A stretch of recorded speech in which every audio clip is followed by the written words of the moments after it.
In the papers last week, David Cameron was sharing about how he and his wife Samantha spend a night each week having a date. Either they go out for dinner, just the two of them, or they stay in. And this is completely a principle that Tantra also supports, that a relationship is like a garden that needs tending and watering. And by spending some quality time with your partner each week, then you tend that garden and you allow the flowers and the fruits of love and of intimacy and of sexuality to blossom. In fact, Barack and Michelle Obama also have a date night each week. And Michelle Obama said in a television interview that it's all part of the reminder that a family is not just two folks raising kids, but it's about two people building a life together. And it's this couple relationship that is the foundation of all families. It's the foundation of happy parenting, is feeling fulfilled in yourself and at ease and in harmony with your partner.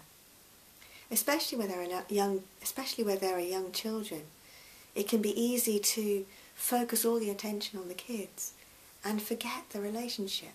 And there are always so many pressures on each of us these days, whether that's in a family or with a job, with a social life, with hobbies. It's been shown in surveys that couples can often, in terms of their actual priority list, find television, gardening, internet and all sorts of other things more important than spending their time with their partner in terms of time actually spent. Often couples spend so little time with their partner and wonder what's happening about the relationship. How would it be to commit each week to having a date with your partner, even if you don't feel like it? I was working with a couple this morning and they told me that when things are good, they're great. When things are good, they can make time for intimacy and they can have the most gorgeous time together.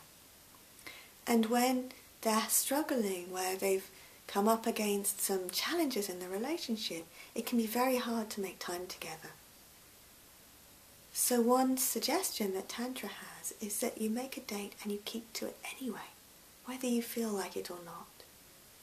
And that discipline is sometimes necessary to keep intimacy alive. So what does a date look like when you're not even feeling like you're in love with your partner? What could that be like?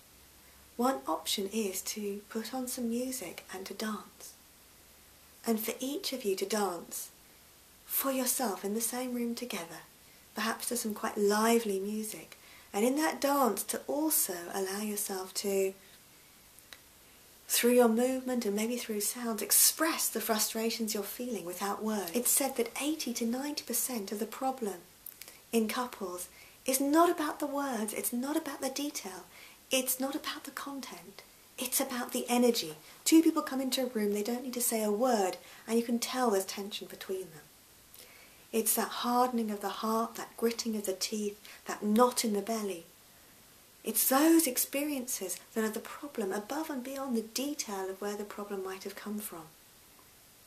So if you enter a room with your partner, even if you hate their guts, and you can dance and move and you can express that frustration without words, without content.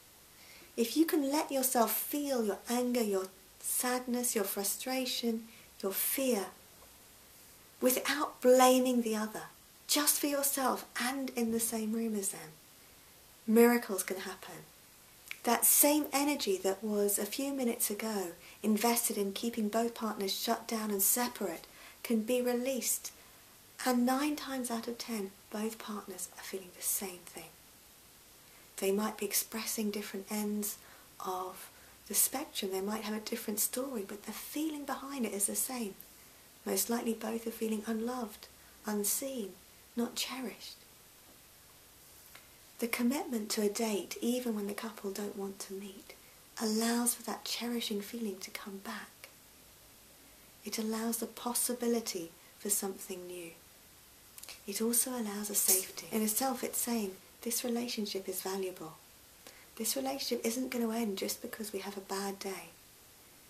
There's something greater here, that we're both in touch with. We're both in touch with the possibility for transformation. One couple who have done my year-long training, they were on the point of separating when they began. They got married a few months ago. One of the things that they said in a recent interview that they gave was that initially, before they discovered Tantra, they had always tried to reignite the spark between them through doing things together. So they got very busy. They went out to galleries. They tried to develop shared interests. And it didn't work. And when they stopped doing and doing and doing and just learned through some simple meditations just to be together, suddenly that thing that they'd been looking for was right there. There's a simple meditation in Tantra called eye gazing, where all you do is you sit opposite your partner and receive them with your eyes. And in that, the layers of separation can waft up and disappear. And within a few minutes it's possible to really feel a sense of deep closeness without doing anything. A tantric date, as well as going out to dinner and sharing and talking and really communicating with your partner, can also be about sharing some gentle massage or other intimate activities and really taking the time over them when you're not exhausted or preoccupied with other things. And I'll say again that this really takes discipline. All of us will have a list of phone calls that need to be made, bills that need to be paid, things that need to be done could be done. It takes discipline and decision to put your relationship first, but it's so worth it.